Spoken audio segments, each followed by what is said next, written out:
দিগন্তে সূর্য উঠেছে, রক্ত লাল রক্ত লাল রক্ত লাল, জোয়ার এসেছে জনসমুদ্রে, রক্ত লাল রক্ত লাল রক্ত লাল। অনেক অনেক ধন্যবাদ। এখানে আমাদেরকে যারা এতক্ষণ যারা আমাদের বিশ্ব মাধ্যম শিল্প সমাজ আমরা যারা এখানে এক সাথে হয়েছি তাদের সবাইকে ধন্যবাদ।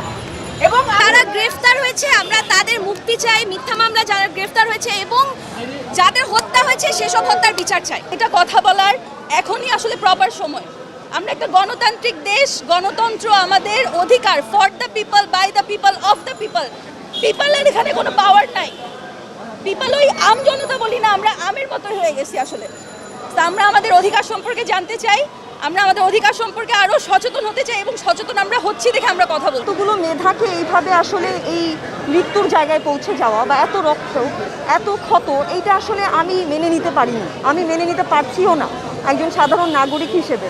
এবং যে দাবিটা, সেই দাবিটা শুরুতে যদি কিছুটা আলাপ আলোচনার মধ্যে সমাধান করা যেত, হয়তো বা এত গুম বা এত ধরপাকড়া বা এত মানুষ মরে যাওয়াটা হতো না। রাজনীতি, এই ভয়ের রাজনীতি, এই সন্ত্রাসের রাজনীতি, যেটা রাষ্ট্রীয় সন্ত্রাস, যেভাবে গুলি করে, যেভাবে দমন নিপীড়ন চলছে, এর বিরুদ্ধে দাঁড়ানোর প্রয়োজন ছিল অনেক আগে। এটা বড্ড দেরি হয়ে গেছে। আমরা তো আগেই দাঁড়াইছি, সমষ্টিগতভাবে দাঁড়াইনি, আজকে সমষ্টিগতভাবে যার যার অবস্থান থেকে তো সবাই দাঁড়াইছে। সো আজকে সমন্বিতভাবে যে আমরা যে আসি এবং এদের সাথে আসি, ছাত্রদের সঙ্গে আসি এবং ন্যায়ের পক্ষে আসি, সেই কারণে এক হয়ে দাঁড়ানো হয়েছে আজকে। রাইট অ্যান্ড রং, আমার কাছে মনে হচ্ছে this is what is going on in the country, this is absolutely wrong.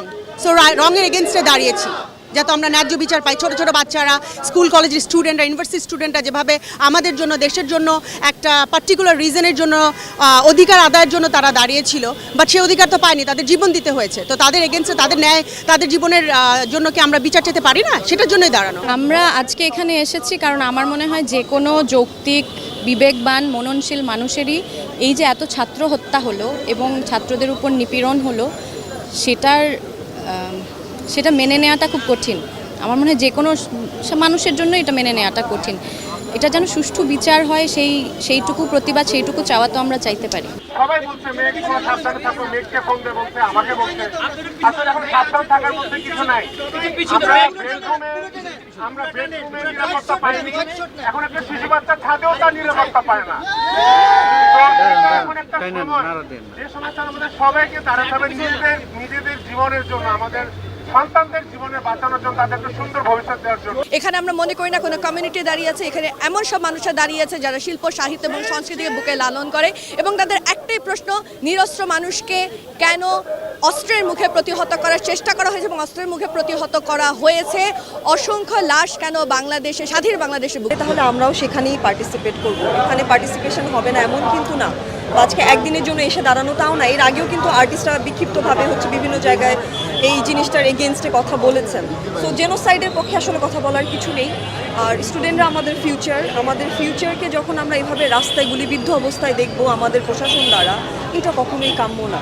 So আমি বিশ্বাস করি যে এই দুর্দিনের একটা সমাধান হবে, কিন্তু সেটা খুব দ্রুত হোক, এইভাবে আর রক্তক্ষরণ না হোক, এটাই এক্সপেক্ট।